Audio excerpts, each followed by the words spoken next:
lehet evalaha is legiózni azt, aki már sinte az egész világot meghódította. Ez a kérdés ott visszhangzott minden király és minden törc szívében, amikor a persza birodalomról esett szó. Küros, akit a történelem Nagi Kürosként ismer, nem csupán égi uralkodó volt. Volt az ember, aki a földközi tenger partjaitól egészen a Hindukusz hegyi vonulatáig feszítette ki hatalmának zászlaját. Országok omlottak össze egyetlen hadjárat alatt, városok adták fel falukat anélkül, hógi kardot rántottak volna, de vajon hogyan lehetett ekkora birodalmat felépíteni, nem csupán a kard eledöntött. Küros rájött valamire, amit elotte kevesen, a hódítás nem csak verel, hanem képel is történik. A persza, Brand, igen, már az okorban is létezett valami hasonló. A kisamított kegielem volt. A meghódított népek gyakran több jogot kaptak, mint amennyire samítottak. A templomaikat nem rombolták le, az isteneiket nem tiltották be, sokszor maga Küros parancolta meg, hogy tiszteljék mások szentélyeit. Ez volt a titka annak, hogy ani törzs és város inkább önként hajolt meg, mint hogy a verasztatta csatatéren pusztuljon el. De ne tévedjünk, a persza kard ugyanúgy villant, ha valaki ellenállt. A hadseregük a kor legmodernebb gépezete volt. Mérnökök, akik hidakat emeltek egyik napról a másikra. Lovasok, akik fegyelmezetten rohanták le az ellenséget. És nehéz gyalogosok, akik páncéllal védve álltak, mint megmozdíthatatlan falak. A világ szemében Persia olyan erő volt, amelyel szemben nincs szeli. Ez mégis. Minden birodalomnak van egy határ, amelyet nem képes átlépni. Minden uralkodónak eljön a pillanat, amikor úgy érzi, hogy nincs előtte akadály, és éppen ekkor történik a végzetes hiba. Küros sem most észak felé fordult, ahol a civilizáció véget ér, ahol a kövezett utak már nem vezetnek tovább, csak a végtelen stép. Ott élt egy nép, akiket a világ csupán barbároknak nevezett. A persza udvarban sokan kinevették oket. Hogyan állhatnának ok ellen a világ legnagyobb birodalmának. De a történelem újra és újra bebizonyítja. A lenézet a szemébe vett ellenfél sokszor veseljesebb, mint a retteget nagy hatalom. És itt lépett színre Egiasoni, aki örökre átírta a történelem könyveit. A tujet voi. Min se tieptuk voi fan ketto viet bang tieng Hungary. Theo Jung von Catch Storytelling YouTube. Mojau bang hukman, va tu morong temcsitiet jebuson hongi bang gosluokbo. Ki gondolná, hogi egi asszoni, akit barbárnak cufoltak, képes lesz retegést ültetni a világ legnagyobb uralkodójának szívébe. Észak pustái végtelennek tűntek. Ott nem voltak márvániból épült paloták, nem voltak falakkal körülvett városok, sem könyvtárak, ahol a tudósok a csillagokat tanulmányozták volna. Csak a szél szűvítése, a füves szíkszák végtelensége és a lovak dobogása. Itt éltek a mazageták, egi nép, akiket minden civilizált birodalom barbárnak nevezett. De vajon mit is jelent a barbárság? A masszageták világa teljesen más volt, mint amit Persia valaha is ismert. Náluk a kard nem csak fegyver volt, hanem a túlélés kulcsa. Vérrel kevert tejet ittak, mert úgy hitték, az erőt ad az istenek haragjából és a természet kegyetlenségéből. A harc nem csak a férfiak dolga volt, anok ugyanúgy ültek nyerekbe, ugyanúgy feszítették meg az ígyat és hakelet. Ugyanúgy ontották ellenségeik veret. Ez, ami meg különlegesebb, a vezetői cím náluk sohasem salt örök leszel a parol fiúra, mint a birodalmakban sokáz volt. Ott a végtelen styepen a hatalmat ki kellett érdemelni, verrel, vasszál, bátorsággal. Ez így emelkedett fel közülük Egiassoni, akinek nevet soha nem felette el a történelem, Tomüris. One mazert let kiralyno, mert egi uralkodolania volt, hanem mert erosebb, ravasabb es eltökeltebb harkosnak bizonyult mindenkinél. Astiepen senkisem adományozott neki koronát, azt saját kardja ele csillogtatta fegyvere. A népe nem azért követte, mert törvény írta elo, hanem mert tudták, hogi mögötte alvanak jobbeszeljük vanatule leszre, mint nélküle. A persa kronikások gyakran cupán barbárnokent írták le. De gondoljunk csak bele, mi lehet barbár abban, ha valaki megvédi népet a teljes pustulástól. A stiep gyermekeinek semében Tomyris nem cupán egi uralkodó volt, hanem élo bizonyíték arra, hogi a szabadság nem adománi, hanem valami, amiért minden nap meg kell küzdeni. Ez ekkor találkozott össze két világ. Egyik oldalon a fennjúzó paloták, a gazdag sonjegek, a mérnöki csodák, ez a több százezer foszhadsereg, a másikon a nomádok egészérű szátrai, a lovak gyorsasága, a nyilvessző halálos pontosága, ez egi királino, aki nem ismert felelmet. A világ színpadára ekkor lépett fel az a történet. Ameliet évszázadok múlva is suttogva meszeltek a tábortúzek mellett. Egi asszony ez egi birodalom összegyszapása. Egi anyái szív ez egi világhódító büszkesége. Ez mindenki tudta. Ebből a találkozásból nem maradhat el a vér. Serelem vagicupán a hatalom legedesebb capdája? Vajon mi történik, ha a világ ura maga kéri meg egi barbárno kezét? Küros, aki már annyi országot igazott le. Ugi döntott. Hogi eszutal nem, a kard lesz az elszofegivere. Diplomáciához nyúlt, de a maga módján. Egyetlen gestussal akarta bekebelezni a massagetákat. Hazasági ajánlatot küldött Tomyrisnek. A persze udvarban sokan hitték, hogi ez biztos sikerles, hiszen ki az a barbárno, aki nemet mondhat a világ urának. Egi birodalom Ameli araniban, ez hatalomban fürdik, kezet nyújt egi nomád törzs felé, látszólag békében, valójában azonban lánccal a másik végén. De Tomyris nem volt olyan, mint a többi, akiket Küros eddig meghódított. O átlátott a szavakon, a sepen csillogó ígéreteken. Egi pillanatig sem hitt abban, hogi ez valódi sövetség lenne. Világosan tudta, ha igent mond, nepe szabadságát adja el. Ez ígi hát válasza egészszerű, határozott ez könyörtelen volt, nem. Képzeljük el a jelenetet. Egi asszony a végtelen stieperről nemet mond a világ leghatalmasabb emberének. Ez nem csupán visszautasítás volt. Ez szertész. Egi olyan szebet ejtett Küros büszkeségén, ameli mélyebb volt minden kardvágásnál. Egi barbárno ígélte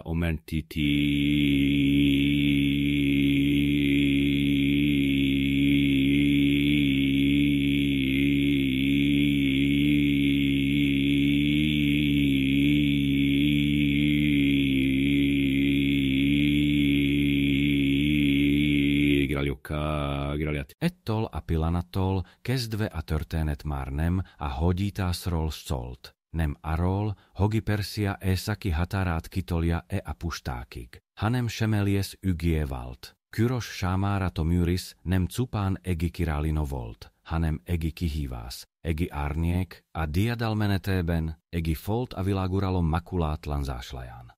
Ez a hogi minden uralkodó, aki úgy hiszi, hogi szertetetlen, Küros is engedett a legveszélyesebb ellenségnek, a saját büszkeségének. Amikor Tomyris kimondta a nemet, valójában aláírta a háború ítéletet. A persa hadsereg felkészült. A mérnökök terveket rajzoltak, a katonák fegyvert elszítettek, a hadvezérek stratégiát kovácsoltak, de egi dolgot senki sem tudott. A stiep királinoje már ekkor készült valamire. Egi capdára, Ameliról a történelem soha nem feledkezik meg. Mást mit tennél, ha a győzelem íze ott csillogna a poharadban, de minden korti valójában a saját halálod lenne. Küros szerege megindult. Ez a pusták végtelensége fele vonult. A persa mérnökök hidat emeltek a jakszartés fölött. Olyan technikai csodát. Ameli meg az ellenség tiszteletét is kivívta. a felderítok arról számoltak be, Hogi a Massagéták visszavonulnak. Úgy tűnt, mintha feltek volna, a hatalmas persze erotol. A persze katonák között diadalitas hangulat terjet, ezek a barbárok nem állhatnak ellen nekünk, gondolták. Kyros isegire maga biztosabb lett, biztos volt benne. Hogi ez is csak egi újabb könnyű győzelem lesz a diadalai sorában, de nem tuta. Minden lepes, amit megtettek. Valójában közelebb, vitte oket, a vágóhídhoz. Tomüris ravasabb volt, mint bármelyik hadvezér, akivel Kyros valaha sem bekerült. Sandekosan engedte, Hogi a perszák mellén a stiep belszezsebe hatoljanak. Tudta, Hogi minél távolabb kerülnek az utánpótlási vonalaiktól, annál kisolgáltatottabbá válnak. A végtelenek tunopusta, amely a perszák semeben üres volt, a Massageták számára titkokkal teli világot rejtett. Rejtett vízlelőhelyeket, ismeretlen ösvényeket, eldugott táborhelyeket. Ez eljött a pillanat. Tomüris parancsára egi kisebb Massagéta sapat színlelt menekülésbe kezdett. A perszák üldözőbe vették oket, majd rátörtek egi látszólag gyengén védett tábora. A szakmani hatalmas volt, alatok, arany, ez ami a legszabítóbb, rengeteg bor. A Massagéták nepe ritkán ivott bort, számukra ez ritka kinc volt. A perszák azonban hozzászoktak a boszéges lakomákhoz, ez most a könnyű győzelem látán. Féktelen ünneplésbe kezdtek. A katonák ittak, énekeltek, magabiztosan nevettek azokon a barbároknak nevezett ellenségeken, akik látszólag futva menekültek elölük. Aidosask, de a bor, amely a győzelem tűnt, valójában lassan elaltatta az éberségüket. A persze katonák többször szegreita magát, a fegyelem felbomlott. Ezekor jött a legnagyobb csapás. A táborban ott volt Tomüris fia, Sparapessis is, valamint több fontos Massagéta harcos.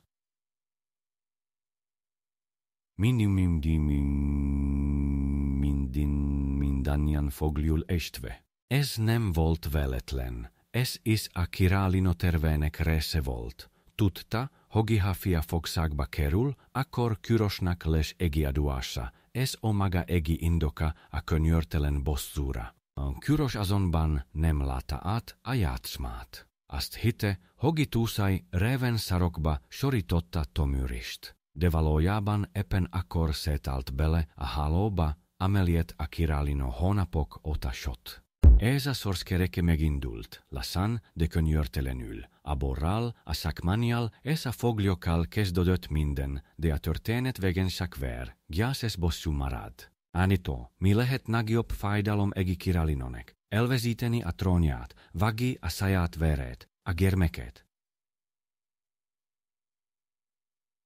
A perszák örömünnepe nem tartott sokáig. A táborban fogságba esett Tomüris fia, Sparapessis, akit Kyros túsként akart felhasználni. A persze király úgy hitte, Hogi ezzel végleg térdre kényszerítheti az anyját, hiszen mi más lehetne egi anya gyenge pontja, mint a fia élete.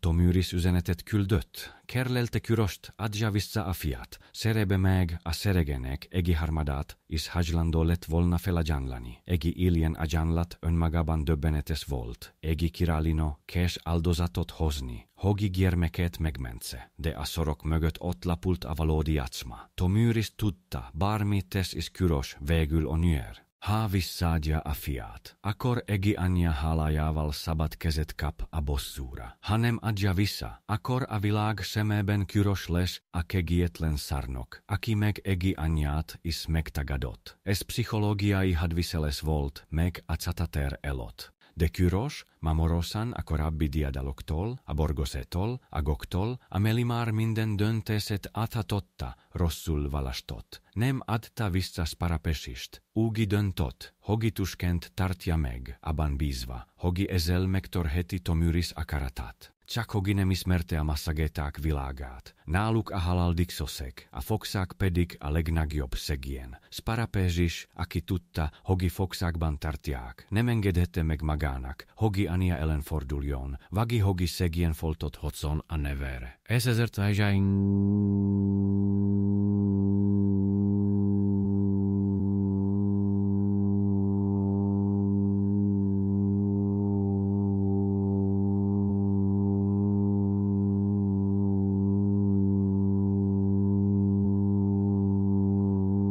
vedet söstersözelitenek. Képseljukel Tomyris helizeteet. Amikor meghallotta a hírt. Egi Anja, aki elvesítette egietlen fiat. Egi uralkodó, akinek nepe a szemébenéz, es varja tole a bosszút. Egino, akit egisere suit, agias es eltet a harag.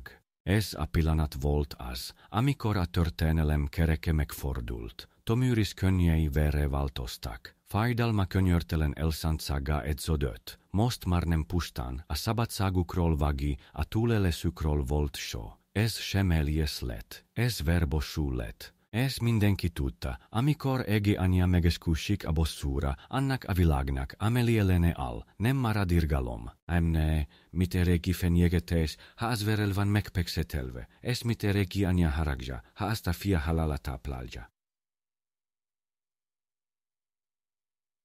Tomyris, miután meghallotta fia halálának híret, nem tört meg, nem omlott össze, ahogy azt Küros várta volna. Ellenkezőleg, a gyász olyan lángot gyújtott benne, amely felelmetesebben izott, mint bármely persza fegyver. Ez ekkor üzent a világ leghatalmasabb urának. Savai egisere voltak rövidek, kemények és pengélesek. Versomjas Küros, ne dicsérkedj azzal, amit tettél. Ne hidd, hogy ezzel a győzelemmel mindent elértél, add vissza a fiamat, ez vonulj ki földjeimről, különben esküszöm, hogy verel lakatlak jól, ha már annyira somjazod azd. Ezek a mondatok nem puszta fenyegetések voltak. A masszagéta kultúrában a vers szent volt, az élet lényege, az istenek ajándéka, a közösség köteléke. Amikor valaki verbosszút ígért, az nem csupán semmeljes ígéret volt, hanem vallásos kötelesség. Egészen rituále, amelyet nem lehetett megszegni. A persza uralkodó azonban nem értette ezt.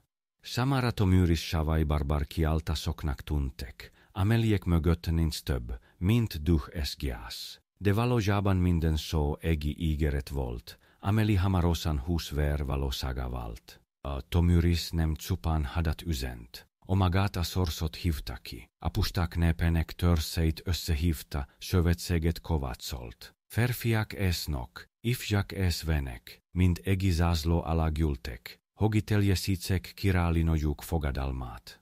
Ezt mindenki tudta, hogy ez az eszkümás, mint a többi. Nem arról szólt, hogy kieles Egi földdarab kiuralja a kereskedelmi útvonalakat, vagy kiviselheti a koronát. Ez az eszkü Egi Anja könnyeiből született, ez azok mindig verrel írodnak tovább. A stiep felett ekkor Egi új hang visszhangzott, a bosszú kiáltása. Egi kiáltás, amely nem ismert könyörületet, és amely elérte a perszák fülét is, bár ok meg mindig nem értették, mit jelent igazán. A hogyan vedekezhetsz a sel ellen, amely minden irániból támad, és hogyan győzheted le az árnyakat, amelyek nyilvesszóként záporoznak rád.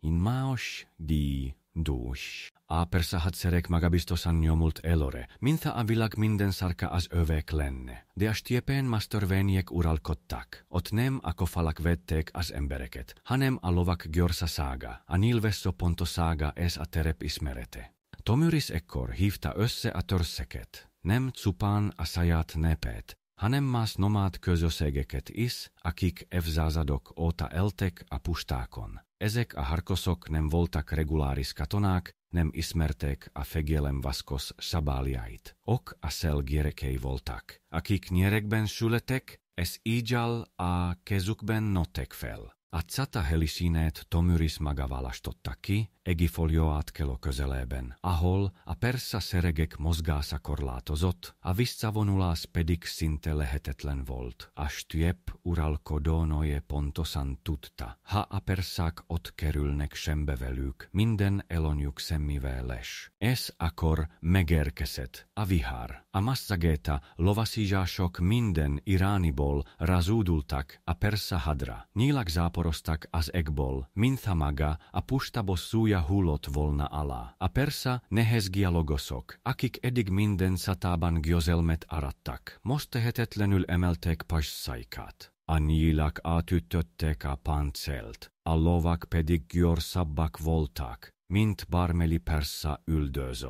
A katonák, akikadik civilizált rendben harkoltak, most kaosba zuhantak. Egi koldalon fegyelmezett szorok heljetvat kiáltások, lopatak dübörgése, a stiep harkosainak silaj eneke hangzott. A másikon a persák kétségbeesett kiáltásai, amint próbáltak rendet tartani, de minden kísérletük hiába való volt. A porbeteri tette a csatamezot, a versaga mindent átitatott. A hark nem emlékeztetett a persák által ismert civilizált ütközetekre. Nem volt díszes felvonulás sem hosszú párbaj. Ez vihar volt, gyors, könyörtelen, mindent elsöprő. És amikor a hark véget ért, a persza hadsereg szinte teljesen megsemmisült. A túlélők menekültek, a hogicák tudtak, de legtöbbjük soha nem jutott vissza Persiába. Csak a csontjaik maradtak, amelyek fehéren fognak világítani a végtelen pusztában, mint örök emlékeztetők a vereségre. És ott, a Xata forgatagában, maga Kyros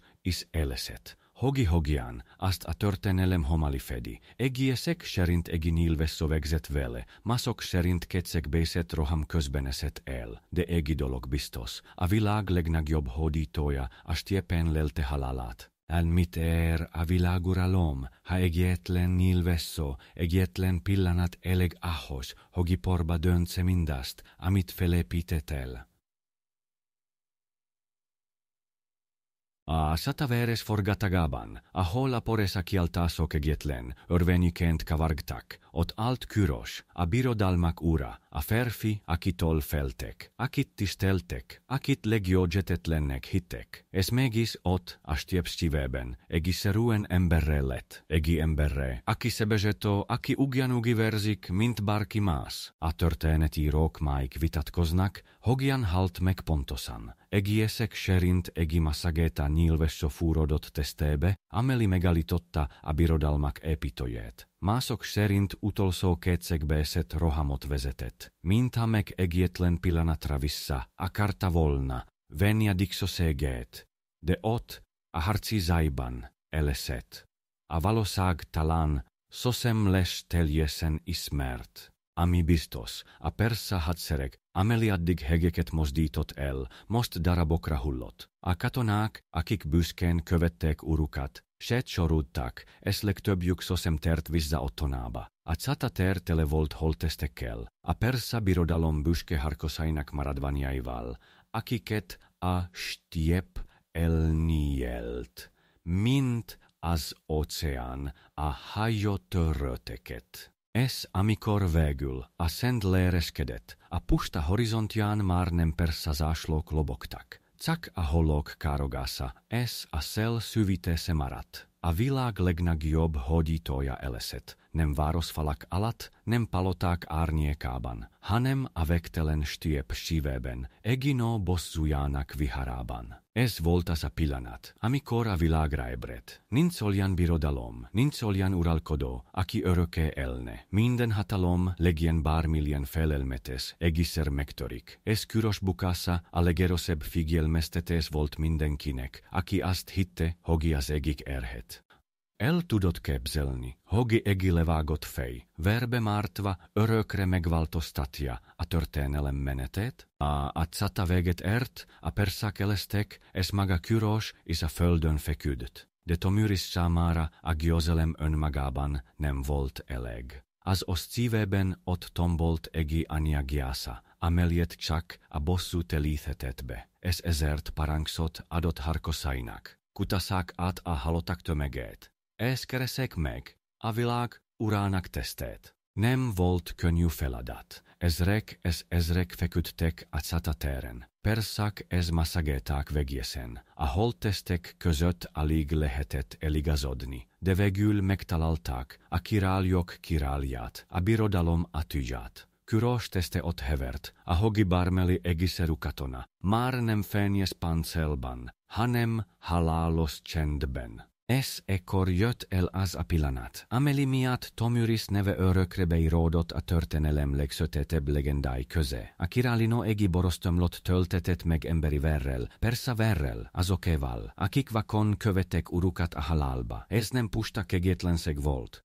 hanem Egi sertartás, Egi rituále, Egi ígéret beteljesítése. A Tomyris kesebe vette kyros levagot fejet. Es belemeritette averel telitömlobe. Astan a halot xasarhos fordult es igisolt. An elve legios telek, dete elvetet tolem a fiamat arulassal, most beteliesitem amit igertem, mek kapot a telitod verbol.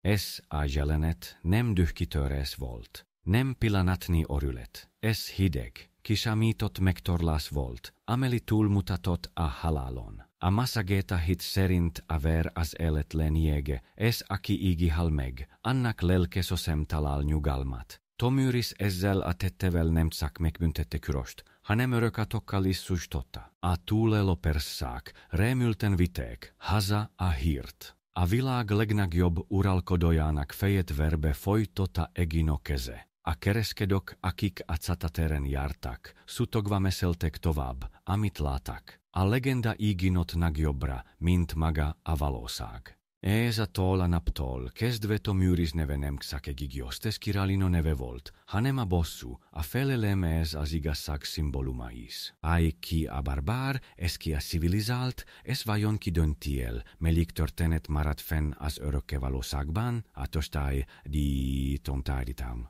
Tomyris győzelme messze túlmutatott egészerű Satán. Nem csak a persza hadsereg pusztult el, hanem a birodalom lendülete is megtört. Az alapító, a királyok királya halott volt. Ez Persia trónját káosz, ez bizonytalanság lengte körül. Bár végül Kambiszes, Kyros fia megszerezte a koronát. A birodalom északi határát soha többé nem próbáltak kitolni a puszták fele. A stiep örökre tiltott terület maradt számukra. De Tomyris diadala nem csupán katonai győzelem volt. Az a neve legendává vált. A görög történetírók, mint Herodotos, évszázadokkal később is feljegyezték. Ez történetet mítosként adták tovább. Egészek harci szenialitását dicsérték. Mások kegyetlenségét emelték ki, de egi dologban mind egyetértettek. Tettei túlmutattak a szokásos háborús történeteken. A masszagéták számára ez a győzelem a szabadság záloga volt. Tomyris neve a pustákon tiszteletet és félelmet keltett. Más nomád népek példaképet láttak benne, stratégiáit pedig örökségként vitték tovább. A villámgyors támadások, a mobilitás, a terep tökéletes ismerete, ezek a taktikák később a skíták, a hunok, szot meg a mongolok hadviselésében is visszaköszöntek. De talán a történet igazi ereje nem is a harcmezon rejlik, hanem a kérdésekben, amelyeket mindmáig felvet. Mi a civilizáció, mi a barbárság, ki az, aki igazságot szolgáltat, és ki az, aki pusztán bosszút áll. A perszák szemében Tomyris vad kegyetlen barbár volt. Saját népe szemében viszont az igazság bajnoka, aki anyaként, uralkodóként és harcosként vette meg mindazt, ami fontos. Ez a világ tanulteból, a történetból, megtanulta, hogi a hatalom nem minden, hogi vannak helyek, ahol sem kard, sem törvényi nem elég. Hogi a szabadság, amelyet sokan gyengeségnek néznek, valójában a legerősebb fegyver lehet. Ez hogi egi anya haragja, egi nep bosszújával egi szulve. Erosa poezról